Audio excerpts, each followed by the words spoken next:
ভুল মানসিকতা শিক্ষা। আমাদের পিতামাতা আজ আমাদের কী রূপ ভুল মানসিকতা শিক্ষা দিচ্ছে, এ বিষয় নিয়ে আজকে আমরা আলোচনা করব ইনশাআল্লাহ। তারা বলছে, যদি উপার্জন না করো তাহলে না খেয়ে মারা যাবে। কেউ বলছে, না বাবা, তুমি আল্লাহকে রাজি করো, আল্লাহকে খুশি করো, তাহলে তোমার দুনিয়া ও আখিরাতে উভয়টাই গড়বে। আজ পিতামাতা সন্তানকে এই শিক্ষা দিচ্ছে না, তুমি আল্লাহকে মেনে চলো, এটি আমাদের মাকসাদ হওয়া উচিত। কিন্তু সন্তানদের মাঝে এই মানসিকতা তৈরি করে দেওয়া হয়েছে। যেদিকে তাকাবেন শুধু দেখবেন সম্মান, সম্পদ অর্জনের প্রতিযোগিতা।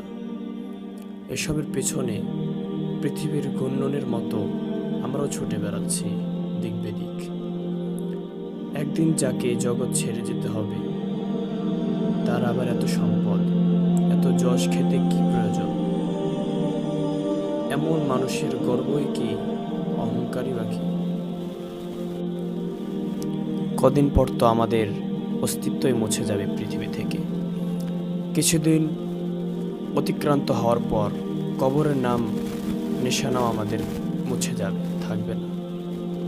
এই চকচকে চেহারাও যখন পোকামাকড়ের খাদ্য হবে, তখন ভেতর থেকে ভয়ানক কঙ্কাল ও খলিটা বেরিয়ে আসবে।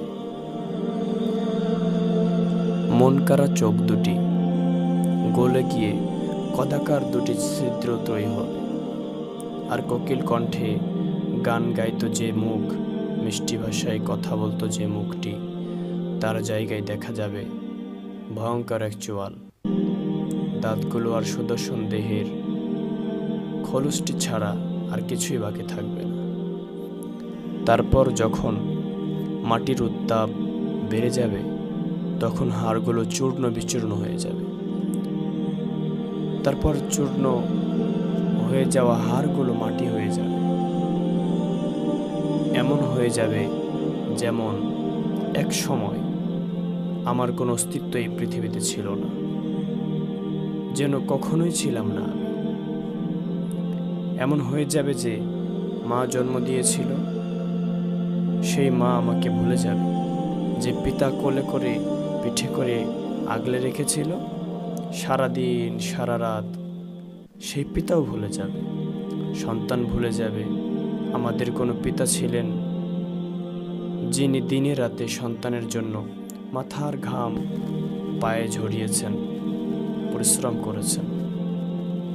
আমার প্রিয় ভাইয়েরা, আল্লাহ পাক বিশাল শক্তির অধিকারী মহান সত্তা, এই বিশ্বজগতের সৃষ্টিকর্তা তিনি।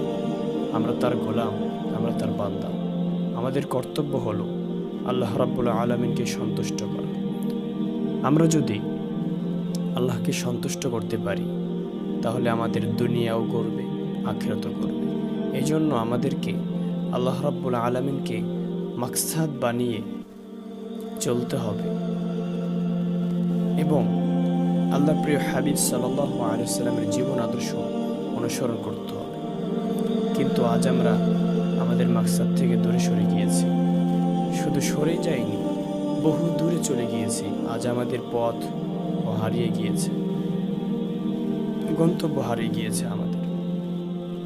কি করছি না করছি, আমাদের সফরের সামানাটাও লুণ্ঠিত হয়ে গিয়েছে। আমাদের কাফেলা বিচ্ছিন্ন হয়ে গিয়েছে। আমাদের না সামনের খবর আছে, না পিছনের খবর আছে। দীর্ঘ সফরে গন্তব্য কোথায় জানি না। আমরা সে আনন্দ উপভোগ করতে শিখিনি যা আল্লাহ তাআলা পছন্দ করেন। আমরা সেই দুঃখ কষ্ট ভোগ করতে শিখিনি আল্লাহ তাআলা যাতে সন্তুষ্ট। আমরা আল্লাহ তাআলার জন্য মরতে শিখিনি।